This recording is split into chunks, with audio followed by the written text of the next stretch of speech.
Okey geng, hari ni kat spot air hitam ni hasil dia geng,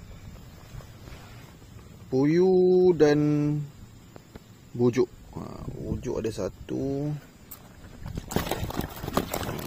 3, bujuk 3 ekor. Bujuk hari ni banyak terlepas. Matakai pakai matakai puyuh, banyak terlepas. Puyuh bukan kecil-kecil geng korang tengok saiz dia, saiz padu-padu.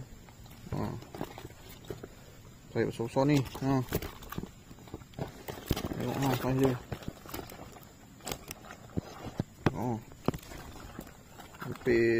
Hampir 5 jari juga saiz. Saiz dia.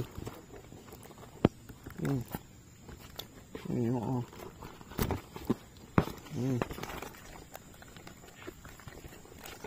Saiz padu geng. Tu dia. Syukur alhamdulillah. Bujuk dan puyuh gorgon. Hari ni kita pakai pole dia, pole teleskopik dia. Alright, mantap.